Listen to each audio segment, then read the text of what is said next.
Hello guys, তোমরা সবাই কেমন আছো? আশা করি ভালোই আছো। আজকে তোমাদের সাথে শেয়ার করব আমরা সারাদিনে কি করলাম। প্রথমেই আমার বোন নিয়ে এসেছিলো অরুণের আইসক্রিম।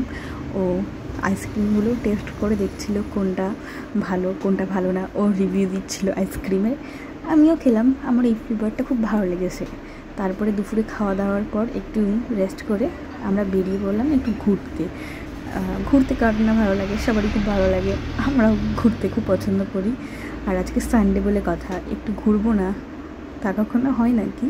দেখো জায়গাটা কত সুন্দর। এটা আমাদের অশোকনগরের হোস্টেল মাঠ, প্রফুল্লনগরের দিকে পড়ে এই জায়গাটায় আসলে এতটা শান্তি লাগে, কি সুন্দর হাওয়া দেয়। তোমরাও একবার এসে দেখো, জায়গাটা খুব সুন্দর জায়গাটা। তারপরে আমরা এখান থেকে একটু তোমার আড্ডা মেরে আমরা যাব ফুচকা খেতে। এই দাদার দোকানে আমরা এসেছি ফুচকা খেতে। আমরা তখনও দাদা আলু ঠালু কিছু মাখেনি, আমরাই প্রথম কাস্টমার গেলাম।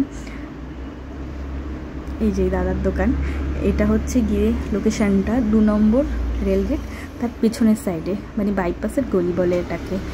তোমরা দেখে নাও, এই যে বাইপাসের গলি, ওখান থেকে 2 নম্বর রেলগেট, আর এদিক দিয়ে হাবড়া চলে যাওয়ার রাস্তা। এই যে দাদা এখানে চিকেন ফুচকা টুচকা সব কিছু করে। এবার আমাকে একটু দেখে নাও, আমরা একটু ফটো তুলে নিলাম ওখানে। তারপরে আমাদের হাতে পাতা দিয়ে দিল।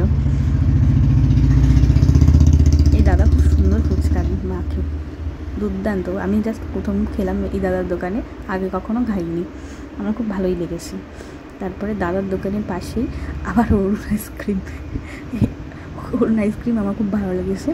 আর কোনটা খাবো ডিসাইড করছিলাম। দেখো তোমরা, অনেক রকম ভ্যারাইটিস আছে। এই কাকুর দোকানে আমি কখনো অরুণ আইসক্রিম খাইনি, অন্যান্য জায়গা থেকে খেয়েছিলাম, তারপরে এটা চয়েস করে নিলাম।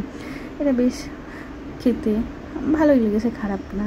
আমার বোন খাচ্ছে, দেখো ওর মুখ দেখেই বুঝতে পারবে কেমন লাগছে খেতে। তারপরে আমিও একটু খেয়ে নিলাম আইসক্রিমটা, আমার খুব ভালোই লেগেছে এই ফ্লেভারের আইসক্রিম। তারপরে আইসক্রিম খেয়ে এবার আমরা বাড়ির উদ্দেশ্যে রওনা হলাম। তারপরে বাড়ি এসে লোকনাথ বাবার পুজো উপলক্ষে আমার স্টুডেন্টদের বাড়িতে নিমন্ত্রণ ছিল, ওখানে গিয়ে একটু সময় কাটিয়ে নিলাম। ওখানে গিয়ে একটু মজা টজা করলাম, একটু আনন্দ করলাম, প্রসাদ খেলাম অ্যাট লাস্ট। তারপরে চলে আসলাম ওখান থেকে চলে এসে বাড়িতে চলে আসলাম। ছুটির দিনটা আমরা এভাবেই এনজয় করলাম।